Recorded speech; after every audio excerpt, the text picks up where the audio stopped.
Assalamualaikum warahmatullahi wabarakatuh. Halo rekan-rekan mahasiswa dan pembelajar Bahasa Indonesia. Selamat bergabung di saluran YouTube Nori Purwanasari. Video ini akan membahas materi kalimat. Materi kalimat memiliki 6 submateri, yaitu pengertian klausa, pengertian kalimat, ciri-ciri kalimat, fungsi kalimat, unsur-unsur kalimat, dan jenis kalimat. Keenam submateri tersebut akan terbagi menjadi 5 bagian video. Video ini adalah video bagian pertama. Video bagian pertama ini akan membahas pengertian klausa, pengertian kalimat, dan ciri-ciri kalimat. Yuk kita simak satu persatu. Ketika kita mempelajari kalimat, pasti akan mempelajari klausa juga. Klausa dan kalimat memang memiliki kemiripan, tetapi keduanya merupakan hal yang berbeda. Sekarang kita cermati dulu pengertian klausa. Klausa adalah konstruksi sintaksis yang mengandung unsur predikasi dan berpotensi menjadi sebuah kalimat. Yang dimaksud unsur predikasi adalah unsur subjek dan predikat. Jadi, konstruksi klausa minimal sudah memiliki subjek dan predikat. Karena sudah memiliki subjek dan predikat, konstruksi tersebut berpotensi menjadi sebuah kalimat. Dengan kata lain, klausa adalah calon kalimat. Ingat ya, calon kalimat. Coba cermati 4 contoh yang saya sajikan. Contoh pertama dan ketiga merupakan klausa, sedangkan contoh 2 dan 4 adalah kalimat. Jika kita cermati, 4 contoh ini sebenarnya sudah memiliki unsur predikasi. Keempat contoh ini sudah mengandung subjek dan predikat. Namun, contoh pertama dan ketiga belum memiliki makna yang utuh, sehingga belum bisa berdiri sendiri menjadi sebuah kalimat. Sebaliknya, contoh 2 dan 4 sudah mengandung makna yang utuh, sehingga bisa berdiri sendiri menjadi sebuah kalimat. Sekarang coba cermati dari segi penulisan. Contoh 1 dan 3 belum memiliki intonasi henti dan tidak diawali huruf kapital. Memang, sebuah klausa belum punya intonasi akhir atau intonasi henti karena belum punya makna yang utuh. Sementara, contoh 2 dan 4 sudah punya intonasi henti berupa tanda titik dan diawali huruf kapital karena sudah punya makna yang lengkap. Selanjutnya, kita bahas pengertian kalimat. Di sini saya mengutip beberapa pengertian kalimat.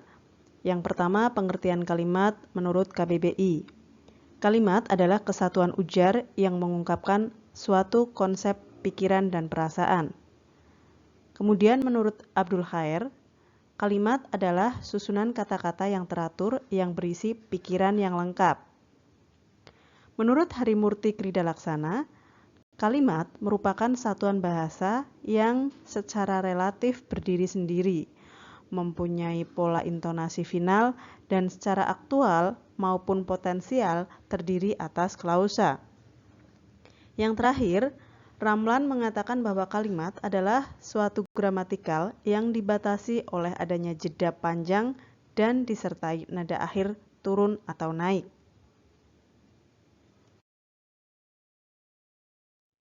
Dengan demikian, dapat kita simpulkan bahwa kalimat adalah kesatuan bahasa yang memiliki pikiran atau makna yang utuh atau lengkap, sehingga bisa berdiri sendiri dan memiliki intonasi henti. Intonasi henti dalam sebuah kalimat bisa berupa tanda titik jika itu kalimat berita, bisa berupa tanda tanya jika itu kalimat tanya, dan bisa berupa tanda seru jika itu kalimat perintah. Oke, sekarang kita bahas ciri-ciri kalimat. Pada bahasa lisan, kalimat akan diawali dan diakhiri dengan kesenyapan. Maksudnya, dalam bahasa lisan, kalimat itu akan diawali oleh jeda dan akan diakhiri oleh jeda pula. Jadi ada jeda antara kalimat yang satu dengan kalimat yang lain. Kemudian ciri yang kedua, kalau pada bahasa tulis, kalimat akan diawali huruf kapital dan diakhiri dengan intonasi henti. Intonasi henti ada 3 macam, yaitu berupa tanda titik, tanda seru, dan tanda tanya, seperti yang sudah saya sampaikan sebelumnya. Berikutnya, kalimat aktif minimal terdiri atas subjek dan predikat. Kemudian, predikat transitif disertai dengan objek, sementara untuk predikat intransitif bisa diikuti dengan pelengkap atau keterangan. Ciri kalimat yang selanjutnya yaitu dari segi makna sudah mengandung anggapan atau makna yang lengkap atau utuh. Kemudian, kalimat juga memiliki urutan yang logis di setiap kata maupun kelompok kata yang nantinya akan mendukung fungsi subjek, predikat, objek, pelengkap, keterangan, dan juga disusun ke dalam satuan sesuai dengan fungsinya. Perihal fungsi kalimat akan saya sampaikan pada video yang berbeda.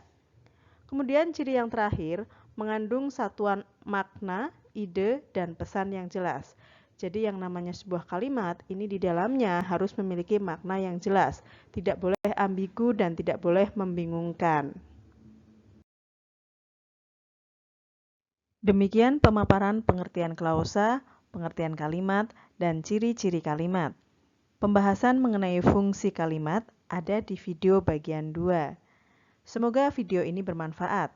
Sampai jumpa pada pembahasan materi lain dalam video lain di saluran ini.